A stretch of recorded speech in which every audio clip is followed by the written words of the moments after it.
283 से 285 गाथा इसकी टीका है। आत्मा नाम का पदार्थ राग से रीता है, राग से खाली है, इसलिए वह राग का कर्ता नहीं।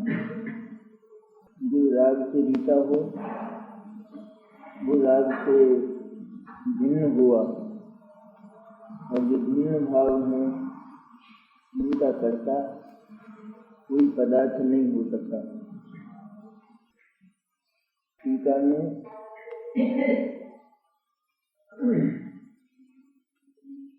राग और पर पदार्थ के निमित्त नैमित्तिक संबंध को बताकर वजन आत्मा की अकारकता कर दिया है। ये नहीं कहा है कि राग का कर्ता निमित्त है अथवा परद्रव्य है, लेकिन राग के होने की परिस्थितियों की ओर संकेत किया है। राग का अकेले आत्मा में नहीं होता, स्वतः तो आत्मा राग का कारक ही है। अकेला आत्मा किसी अन्य पदार्थ के बिना कभी भी राग नहीं कर सकता है। कहते हैं आत्मा स्वतः राग आदि का अकारक ही है, क्योंकि आत्मा तो स्वभाव से ही अकेला पदार्थ है। इसलिए वह स्वतः अपने आप को राग आदि को नहीं करता है। और आत्मा के ऐसे अकारक स्वभाव को जिसने जाना, इसकी पर्याय में राग होने पर भी वो सदा के लिए राग का अकर्ता हो गया, अर्थात ज्ञाता हो गया। कैसे हो गया? तो आत्मा की सत्ता जो राग आदि की अकारक है, मेरी सत्ता राग आदि की अकर्ता है। ऐसा जिसने जाना, उसने राग आदि को आत्मा से भिन्न जाना, वे ज्ञेय कोटि में गए, वे कर्तृत्व की कोटि में नहीं रहे। अगर आत्मा स्वयं राग आदि का अकारक न हो तो क्या होगा कि गुणवाणी जो अप्रतिक्रमण और अप्रत्याख्यान का दो प्रकार का उपदेश देती है, वह उपदेश निरर्थक होगा, वह उपदेश संभव नहीं होगा। प्रतिक्रमण मैंने पहले जिन पदार्थों के अवलंबन में पाप हुआ है और आगे जिन पदार्थों को न छोड़ने पर पाप होगा, तभी कहा जाता है कि इन पदार्थों को छोड़ो, क्योंकि वे पाप के कारण है। और आगे के लिए जो प्रत्याख्यान करता है वो क्या करता है? तो वर्तमान में अप्रत्याख्यान है, जो इस समय रात को खा रहा है तो आगे अनंत काल तक खाने का भाव है,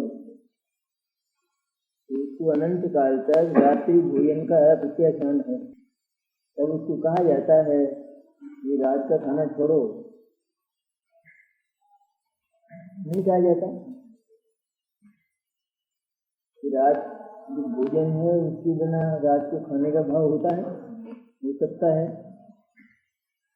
और भोजन के त्याग की जो बात कही जाती है, इसमें भोजन का त्याग कहा जाता है, भोजन के भाव का त्याग कहा जाता है। लेकिन भोजन के त्याग के बिना भोजन के भाव का त्याग होता है? मैंने रात्रि भोजन का भाव तो छोड़ दिया, लेकिन भोजन बच गया, खाना रह गया। ऐसा होता है? नहीं होता। इसलिए ये उपदेश सार्थक हुआ नहीं कि रात को खाना छोड़ो। क्यों छोड़ें? क्योंकि रात्रि भोजन के बिना रात को खाने का भाव नहीं होता है। तो क्या कहा जाता है यहाँ कि आत्मा को भोजन करने वाला बताया गया है, तो आत्मा को भोजन छोड़ने वाला कहा। तो क्या हुआ?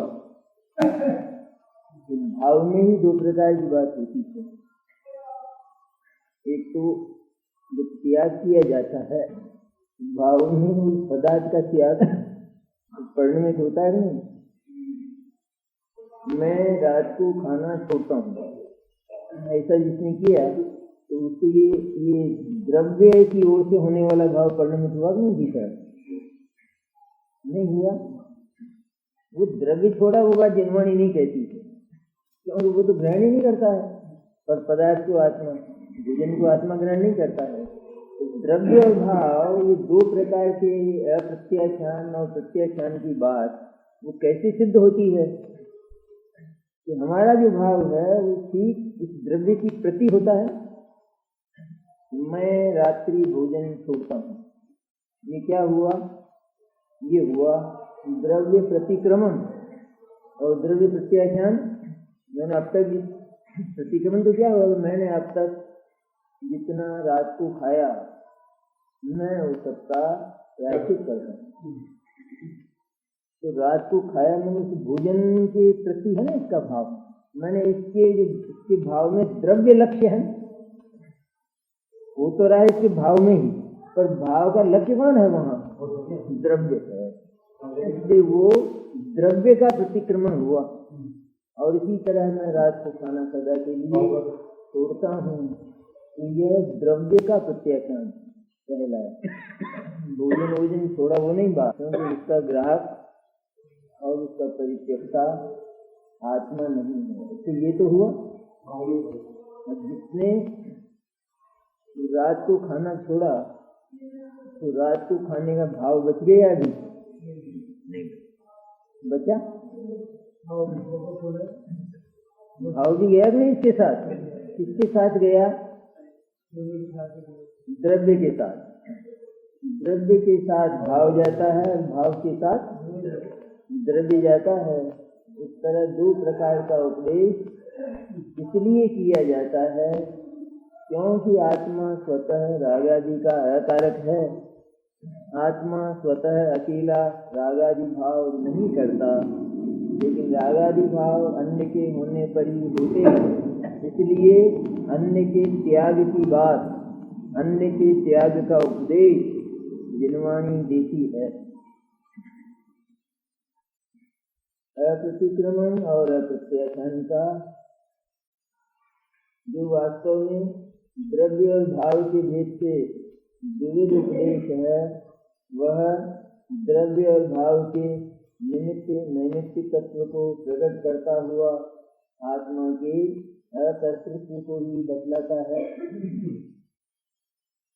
ये दो प्रकार का उपदेश द्रव्य और भाव की निमित्त नैमित्तिकता को बताता है। निमित्त तो कौन है? द्रव्य। और नैमित्तिक कौन है? आत्मा का भाव। ये क्या बताता है? निमित्त और नैमित्तिक की जो व्यवस्था है वो क्या बताती है? नैमित्तिक भाव अर्थात रात्रि भोजन आदि का भाव, हिंसा झूठ चोरी कपूर परिचय का भाव अथवा पुण्य का भाव, ये सारे ही भाव अन्य पदार्थों के संपर्क में होते हैं, अन्य पदार्थों के होने पर होते हैं। अन्य पदार्थ न हो और आत्मा को अकेले ही यह भाव हो, क्या ऐसा हो सकता है? ऐसा नहीं होता। इसलिए सही बात क्या हुई, वास्तविक बात क्या हुई कि आत्मा सचमुच उस भाव को कि जो अन्य पदार्थ के होने पर होता है उसका कर्ता नहीं हो सकता। अगर वह करता हो तो फिर अन्य पदार्थ के बिना ही उसको वो भाव होना चाहिए, और वो नहीं होता। अनंतों और सिद्धों को वो भाव नहीं होता है। तो वो क्या बताता है कि आत्मा के अकर्तृत्व को ही बतलाता है। इसलिए ये निश्चित हुआ परद्रव्य निमित्त है और आत्मा के रागादि भाव नैमित्तिक है।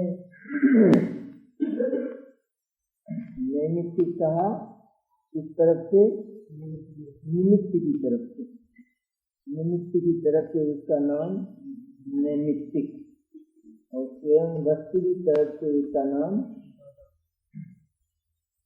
वस्तु की तरफ से नैमित्तिक का नाम क्या है?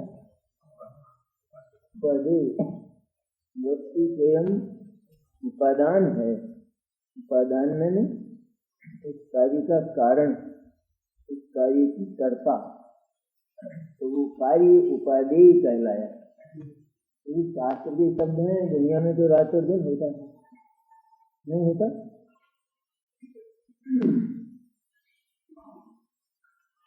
मकान में अनेक कमरे अपन बनवाते हैं, इन कमरों के नाम होते हैं, कमरा ही होता है नाम। मकान में 10 कमरे हों, 10 कमरों के अलग अलग नाम नहीं। ये नाम निमित्त की ओर से है या उपादान की ओर से? मैंने किसकी तरफ से नाम है? बाथरूम किसकी तरफ से नाम? कमरे की तरफ। लैट्रिन किसकी तरफ से? रसोई ये किसकी तरफ से नाम है? किसकी तरफ से नाम रसोई? सोने का कमरा किसकी तरफ से नाम?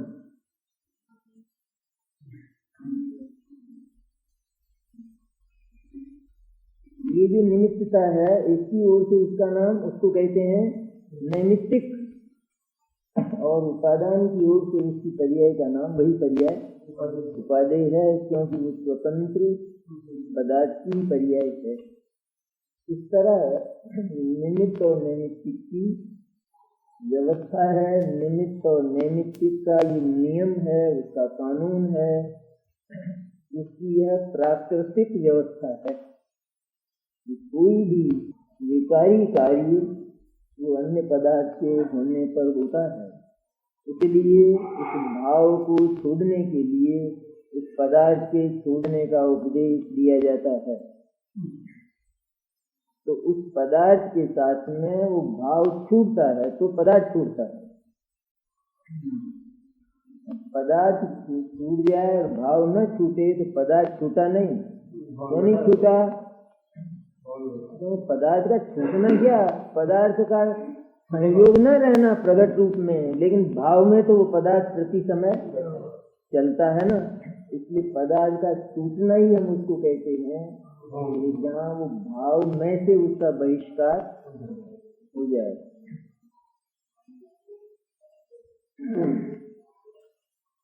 इसलिए निश्चित हुआ कि परद्रव्य निमित्त है। निश्चित हुआ शब्द है ना जिनवाणी के, पत्थर की लकीरें हैं, इनमें कुछ इनको मिटा के कुछ और कर दिया जाए, ये संभव नहीं है।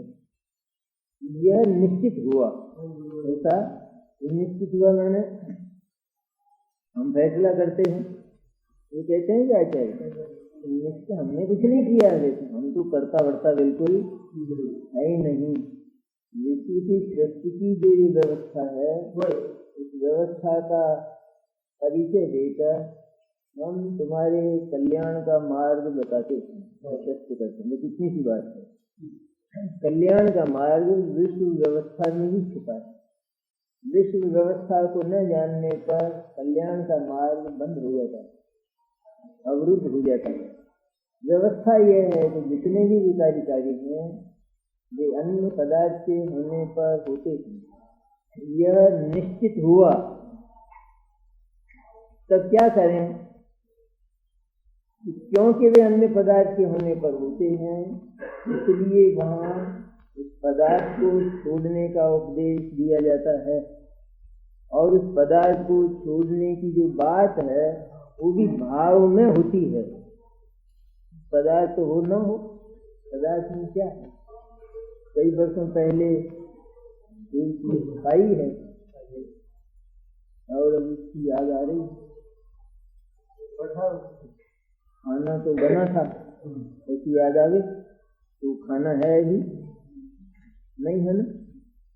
लेकिन उस द्रव्य का ग्रहण है कि नहीं वर्तमान में, है ना? जिस तरह उस द्रव्य का ग्रहण है उसी तरह उस द्रव्य का त्याग है।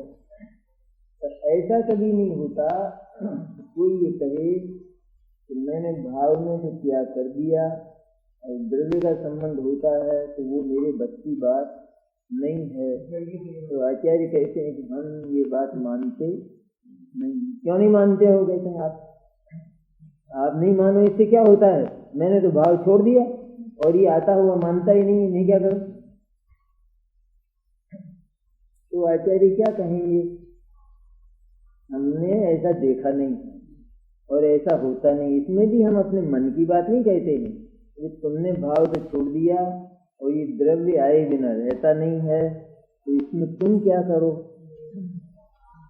ऐसा है नहीं। लेकिन जिस समय भाव का परित्याग कर दिया जाता है, भाव में से द्रव्य निकाल दिया जाता है, भाव में से द्रव्य निकला तो वो द्रव्य का त्याग, तो भाव में से भाव निकल गया तो वो भाव का त्याग हुआ।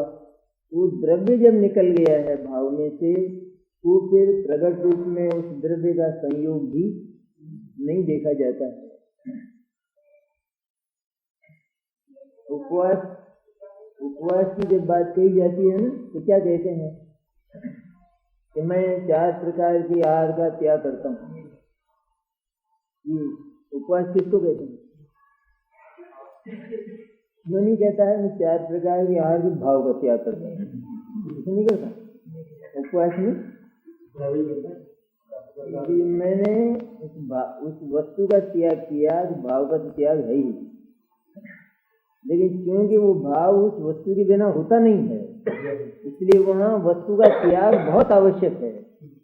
वस्तु के त्याग के बिना भाव का त्याग नहीं होता है, इसलिए मैं उस वस्तु का त्याग करता हूँ, ये द्रव्य प्रत्याख्यान, और उसके भाव का त्याग करता हूँ, इसका नाम भाव का प्रत्याख्यान है। वो उपवास तो किया और जो दिन भर आ रहा है वो तो मेरा भाव थोड़ा ही, उसको खाने का मेरा भाव थोड़ा ही, ऐसा होता नहीं है। ये विश्व व्यवस्था में ही नहीं होता। ऐसा नहीं है कि हमने कोई रोक लगा रखी है, लेकिन विश्व व्यवस्था में ही ऐसा नहीं होता है। किसी के प्रति हमारा स्नेह का भाव, मैत्री का भाव है, तो उसके प्रति दुर्वचन निकले, ऐसा होता नहीं होगा। मुनि महाराज को देखा और गाली निकली एकदम, तो साहब ये तो शब्द है, जड़ है, ये तो इसका हम क्या करें? हमारा तो भाव आपके प्रति नमोस्तु का था, तो गाली निकल ली। तो कहते हमने ऐसा देखा नहीं। भीतर से भाव ऐसा हो तो बाहर वचन के प्रयोग अपने आप ही, भले ही जिनवाणी ये भी दृढ़ता से कहती है कि वचन पर भाव का कोई अधिकार नहीं होता, ये भी दृढ़ता से कहती है। साथ में ये भी दृढ़ता से कहती है कि जिसका भाव पर अधिकार है तो उसका वचन अव्यवस्थित नहीं होता है, ये भी तो दृढ़ता से कहती है जिनवाणी। ऐसा ही क्योंकि ये वचन का योग मिला है ना किसी न किसी रूप में आत्मा को, तो वहाँ पर इस प्रकार की व्यवस्था स्वयं बनती है। चलाता है अंदर तो मानता है कि बेकार है, चलाता है वो 30 वर्ष उसके बाद भाव खत्म हो गया, अंदर मजबूरी है। क्या भाव हो रहा है? मतलब बना कमजोरी है। भाव क्या, कितना भाव खत्म हुआ है? ये मेरा नहीं है, मेरे से न्यारा है, इतना भाव खत्म हुआ है। चक्र चलाने का भाव तो खत्म हुआ नहीं है। है ना। जितना भाव है उतना द्रव्य का संयोग देखा जा रहा है।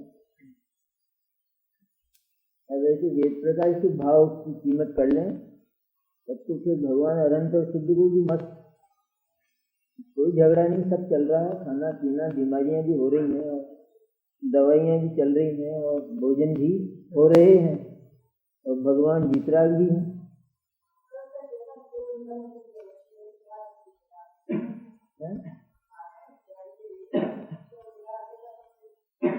क्या नहीं कर सकते?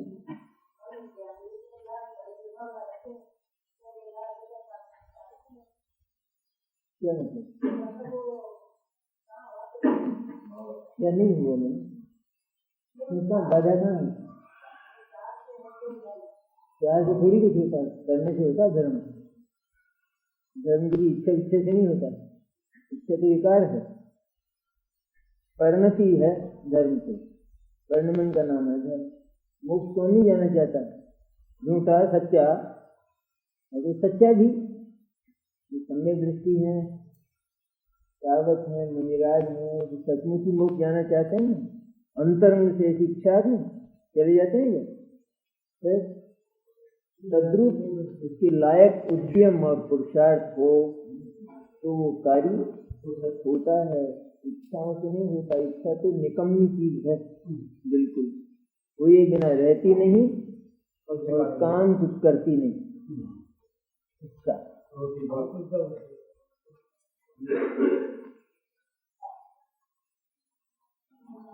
इससे निश्चित हुआ कि परद्रव्य निमित्त है और आत्मा के रागादि भाव नैमित्तिक है। यह तो प्रकरण ध्यान देने लायक है। आज तो आत्मा का अकारक तो सिद्ध करते हैं, यह है जड़ बात, ध्यान देने की बात कि आत्मा रागादि का अकारक अर्थात अकर्ता है। कैसे है रागादि का अकर्ता? इसलिए है कि रागादि हमेशा अन्य के होने पर ही होते हैं। अकेला आत्मा स्वतः रागादि से रहित है, रागादि का अकारक है। अकेला आत्मा द्रव्य से अकेला, भाव से अकेला हो तो रागादि नहीं हो सकते। द्रव्य से तो अकेला है ही, इसलिए आत्मा में रागादि है ही नहीं। इसलिए द्रव्य की ओर से देखा जाए तो आत्मा रागादि का अकारक है, ये द्रव्य की ओर से ही बात है। अब भाव की ओर से देखें, जो अपने आप को अकेला अनुभव करता है तो वहां पर राग का क्षय होता है। राग अथवा अनंत सिद्ध की बात में अपन बीच की चर्चा न करें। जिसने अपने आप को बिल्कुल अकेला अनुभव किया और जो अकेलेपन में स्थिर हो गया उसको राग है। एकत्व की जो अनुभूति है वहां पर विकार नहीं होता है। कब होता है? कि जब अन्य कोई योग हो, विकार तभी होता है। इसलिए विकार को छोड़ने के लिए परद्रव्य को छोड़ने का उपदेश दिया जाता है। परद्रव्य को छोड़े बिना विकार नहीं छूटता, ऐसा कहते हैं। वो तो अगर परद्रव्य को छोड़ दिया जाए और फिर भी परद्रव्य का योग देखा जाए तो उसको विपत्ति कहते। उपसर्ग विपत्ति। किसी ने उपवास किया और जबरदस्ती दो व्यक्तियों ने पकड़कर मुंह में भोजन रख दिया, रखा ही जा सकता है ना, तो उसको द्रव्य का ग्रहण हो गया। द्रव्य का ग्रहण देखा जा रहा है ना, ठीक उसी तरह देखा जा रहा है जिस तरह इच्छा पूर्वक खाए।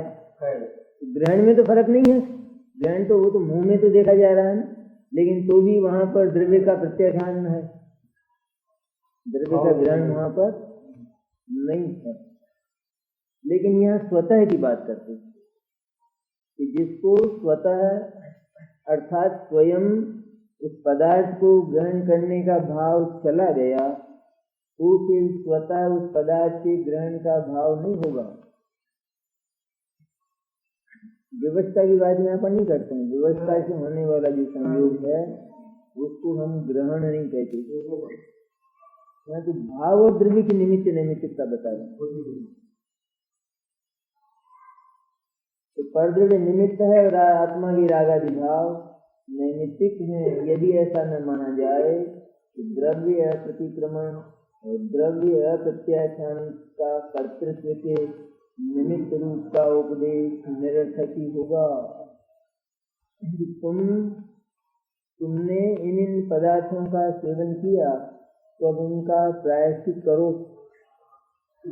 ऐसा कहते हैं, तुमने सेवन किया और तुमने इन पदार्थों का सेवन कर करके इतना पाप किया है कि क्या हुआ, द्रव्य प्रतिक्रमण, और अब इनको छोड़ो या इनका आगे भी सेवन करोगे तो महापाप होगा। ये हुआ द्रव्य प्रत्याख्यान। तो क्या कहा कि तुमने ऐसे ऐसे अभक्ष खाए हैं ना, इसलिए इतना पाप तुमने संचित किया है, ये कहा गया कि नहीं। तो उसने तो भाव किया है, वो पदार्थ का ही बोला है बीच में। वो पदार्थ क्यों लाए? वो पदार्थ में पाप था कि आलू में पाप है? आलू में है पाप। अपन तो यही माने बैठे हैं शायद आलू में है पाप, नहीं?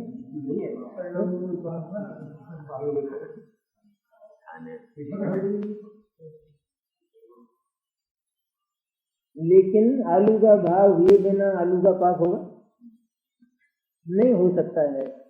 इसलिए क्योंकि वह पाप उस वस्तु के बिना नहीं होता, तो हम उस वस्तु के छोड़ने का अनुरोध करते हैं, किया जाता है। भाव को छोड़ने के लिए द्रव्य का छूटना अनिवार्य होता है। भाव छूट जाए, द्रव्य का संयोग होता रहे, ऐसा बनता नहीं है। क्योंकि ये जितना विकार है इसको हम निमित्त की कक्षा में डालते हैं। क्या कहते हैं आचार्य? जितना कुछ विकार है वो आत्मा में होने पर भी उस विकार के होने की परिस्थिति यह है कि वो निमित्त के बिना नहीं होता, इसलिए हम इस विकार को निमित्त की कक्षा में डालते हैं और आत्मा को खालिस अकेला शुद्ध और पवित्र रखते हैं। अकेला आत्मा तो अकारक, रागादि का अकारक अर्थात शुद्ध और पवित्र ही है।